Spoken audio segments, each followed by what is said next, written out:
और सिंध में बल्दियाती निज़ाम अब तक सियासी कशीदगी की सबसे बड़ी वजह लिटरली बना हुआ है। वफाकी हुकूमत की इत्तेहादी एमक्यूएम पाकिस्तान पीपल्स पार्टी अब खुलकर आमने सामने आ गए हैं। वज़ीर आज़म शहबाज शरीफ एमक्यूएम और पीपल्स पार्टी के दरमियान मुआहदे के ज़ामिन थे, इसलिए एमक्यूएम शहबाज शरीफ से मुदाखलत की अपीलें कर रही है। पूरी नेशनल क़यादत पाकिस्तान की अवाम के सामने बैठ के उसने साइन किए हैं और हमसे वादे किए। हम फिर से दोहरा रहे हैं ये बात अपनी अवाम के सामने कि एमक्यूएम क्या करे। एमक्यूएम के पास यही ऑप्शंस हैं। हमने पीटीआई को आजमाया, पीटीआई ने कोई डिलीवरी नहीं की। जिस तरह से वादे हुए थे अमल नहीं किया गया, तो राब्ता कमेटी कोई ना कोई इंशाल्लाह, कल खालिद भाई ने भी ये बात की थी, फैसला करेगी। एमक्यूएम की इम्पोर्टेंस इंशाल्लाह कम नहीं होगी। एमक्यूएम की इम्पोर्टेंस आज भी ये 7 वोट 70 वोट की तरह हैं, माजी में भी रहे हैं और इंशाल्लाह 23 के इलेक्शन के बाद भी रहेंगे। अच्छा, सिर्फ एमक्यूएम ही नहीं, जमात इस्लामी और पीएसपी ने भी सिंध के बल्दियाती कवानीन के खिलाफ धरने दिए थे और पीपल्स पार्टी ने इन जमातों से भी मुआहदे करके कवानीन में तरमीम की यकीन दहानी कराई थी नॉट टू लॉन्ग अगो। और साथ ही आपको बताएं कि सुप्रीम कोर्ट रवा साल फरवरी में सिंध के बल्दियाती कवानीन को आइन से मुतसादम करार देते हुए इनमें तब्दीली का हुक्म भी दे चुकी है। लेकिन सिंध हुकूमत अब भी टस से मस नहीं हुई। मेरा ख्याल है कि इन लोगों को कुछ कर लेना चाहिए था अब तक।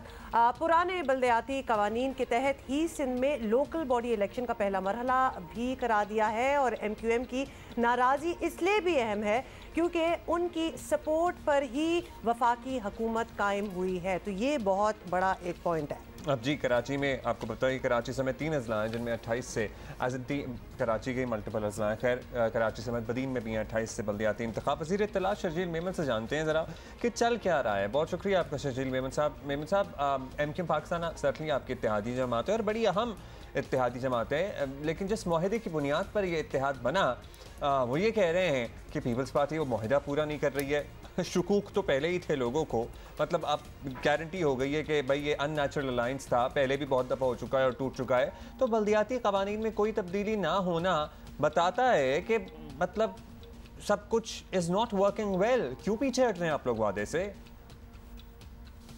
बिस्मिल्लाहिर्रहमानिर्रहीम। शुक्रिया जी।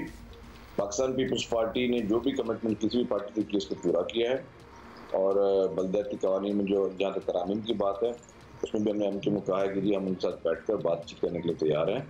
और ये नहीं कि बातचीत नहीं हुई है, काफ़ी सेशन भी हुए हैं। कुछ चीज़ों पे डिसएग्रीमेंट्स हैं, कुछ पे एग्रीमेंट्स हैं।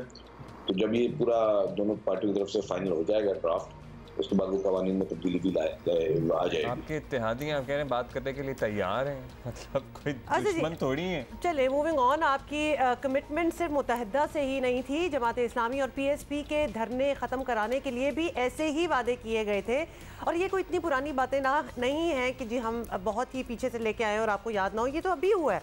तो सुप्रीम कोर्ट के अहकामात भी नहीं माने जा रहे, तो इस बुनियाद पर ये जमातें बॉयकॉट कर दें या अदालतों में भी चली जाएं और इलेक्शन रुकवा दें, तो ये आपके लिए काबिल कबूल होगा क्या अगर ऐसा हो गया?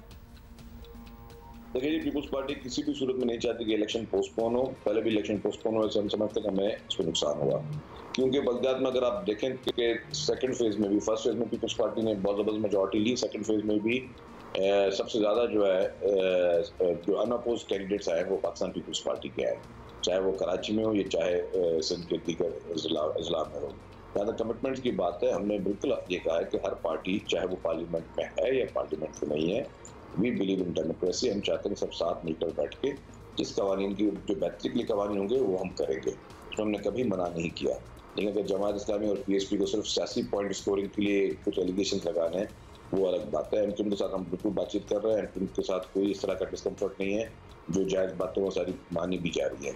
जहाँ तक जमात इस्लामी और पीएसपी की बात है, ये सिर्फ और सिर्फ पॉलिटिकल पॉइंट स्कोरिंग के लिए एलिगेशंस लगा रहे हैं और ये खुद जो अभी से कराची में बिगाड़ जो भी अभी तक मौजूद है उसकी मेन जिम्मेदारी जो मुस्तफा कमाल पे और जो है जमात इस्लामी के कुछ लोगों पर भी इसमें जिम्मेदारी है। ये तो सब कुछ एलिगेशन नहीं है वैसे। अब आप कह रहे हैं कि पॉलिटिकल पॉइंट स्कोरिंग हो रही है, सबके सामने हुए हैं मामला। अब बताइए MQM ने तो पहले ही कह दिया कि शहबाज शरीफ साहब जो वफाक में वज़ीर आज़म है मुज़ामिन है इस मुआहदे के। अब नहीं आप लोगों के मामला सेटल होते तो फिर वफाक में वो रब्ता करेंगे वज़ीर आज़म से, वफाक से प्रेशर आएगा, फिर आप लोग इस प्रेशर को वेलकम करेंगे या इसे मुज़ाहिमत समझेंगे, क्या होगा?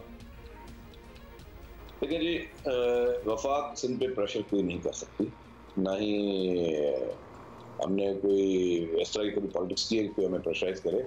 हाँ, हम जो कमिटमेंट है, जो हमारी इत्तेहाद है MQM के साथ, उसके तहत हम जो है उनकी बातें जो है जायज़ जो हमने कमिटमेंट की वो मानेंगे। उसके लिए नौबत ही नहीं आएगी कि कोई हमें प्रेशर करे। लेकिन प्रेशर वाली बात जो है मैं समझता हूँ कि नामुनासिब है। कोई भी पार्टी किसी पे, ना कोई पार्टी किसी पे प्रेशर कर सकती है, ना कोई गवर्नमेंट किसी को प्रेशर कर सकती है। ये नहीं हो सकता कि वफाक की हुकूमत प्रेशर करके आपसे कोई बात मना सके। हाँ, मोहब्बत में, प्यार में हर चीज़ हर एक की मानी जाएगी। और प्राइम मिनिस्टर साहब भी ऐसे हमारे कोलिशन पार्टनर हैं और MQM भी हमारी कोलिशन पार्टनर है वफाक में। तो हम सबके साथ अच्छे ताल्लुकात के साथ अच्छे तरीके से हम काम करना चाहेंगे और हम चाहते हैं कि जी कोई भी मिसअंडरस्टैंडिंग ना हो, जो भी जायज़ बातें हों वो पूरी की जाए। लेकिन अगर वो सारी चीज़ें डिपेंड करता है कि जी मतलब अगर जो मानने वाली होंगी, डेफिनेटली सिंध गवर्नमेंट चाहती है, हम चाहते हैं कराची तरक्की करे और अगर ये सारी चीज़ें बेहतर होंगी तो कराची मज़ीद तरक्की करेगा। लेकिन इस वक्त भी कराची की तरक्की के लिए सिंध गवर्नमेंट दिन रात एक करके सारे प्रोजेक्ट्स वो पूरे कर रही है, क्योंकि कराची की बेहतरी के लिए इम्पोर्टेंट है। कराची के सड़कों का इंफ्रास्ट्रक्चर भी बेहतर किया जा रहा है। इस वक्त आफ्टर द रेन्स सिचुएशन जो भी ख़राब थी, लेकिन उसके बाद चीफ मिनिस्टर साहब ने अर्जेंटली ये फंड भी रिलीज़ कर दिए, काम भी शुरू हो रहा है। अभी भी बारिश का स्पेल चल रहा है, जैसे ही बारिश का स्पेल ख़त्म होगा फौरी तौर पर आपको कराची की सड़कों पर बेहतरी नजर आएगी। बसेस में बहुत ज़्यादा बेहतरी सब लोगों को नजर आ रही है और मजीद बसेस भी इंशाल्लाह हम लेकर आ रहे हैं। इस तरह जो वाटर के प्रोजेक्ट्स हैं, चाहे वो हब डैम का हो, 65 MDD का हो, वाटर बोर्ड को स्ट्रेंथन करने का, वो सारी चीजें कर रहे हैं हम लोग। बहुत शुक्रिया शर्जील मेमन साहब। कराची की सड़कों में बेहतरी नजर आएगी टू द नेक्स्ट ट्रेन। हाँ, वो मैं कह रही हूँ, ये चीज़ें गिनवाना ना और उसमें अब क्रेडिट भी सीख करना ये कुछ मैच नहीं करता, बिकॉज ये बहुत ही देर से काम हो रहा है, बड़ा बेसिक काम हो रहा है, ये बहुत पहले से शुरू हो जाना चाहिए था। अब तो ऑलमोस्ट ये लगता है कि चूंकि हमारे पास 28 अगस्त को बल्दियाती इंतखाबात हो रहे हैं तो जल्दी जल्दी कुछ करवा लो। ऑल्सो ऑफ कोर्स बारिशों ने तो बिल्कुल रही सही कसर जो थी वो निकाल दी है, तो कुछ तो करना ही पड़ेगा। कल की बारिश के बाद के मनाजिर हैं। सो पहले ही जो सड़कें चांद की सतह का मंजर पेश कर रही हैं, उन पर मजीद बारिश का ये स्पेल जो चल रहा है, सितम ढा रहा है, वही मनाजिर हमने गली मोहल्लों में देखे। मतलब एक तो मजाक है ये, बाज मेरे मोहल्ले में तो एक सड़क है जिसको बंद ही कर देते हैं ना, वो बैरिकेड्स लगा के। वो हम ठीक नहीं कर सकते, वो ठीक नहीं कर सकते, मूड ही नहीं है, तो वो हम सड़क ही बंद कर देंगे, वहां से आप जा ही नहीं सकते। तो ये एक होता है कि war, you know, in times of war कोई चीज की जाए, और डेफिनेटली हमारे यहाँ जब इलेक्शंस होते हैं तो वॉर सा ही समा होता है, लेकिन पीस टाइम्स में भी कुछ कर दिया या फिर बारिश भी चले, थ्रू आउट द ईयर कुछ किया करें। आपने पता है जितनी सड़कें उधड़ी हैं या जितनी सड़कों का गलियों का बेड़ा गर्क हुआ है और उनके वो उखड़ के बाहर आ गई हैं, इनमें से बहुत सी नई बनी थी, नई कारपेटिंग हुई थी। मतलब क्या, कौन है वो ठेकेदार या कौन सा मटेरियल है जो इस्तेमाल हो रहा है इन सड़कों पे, या पानी का निकास नहीं है, शायद पानी खड़ा रहता है। मतलब मोटर पे भी तो सालों से है। उस ठेकेदार को जरा लेके आए सामने।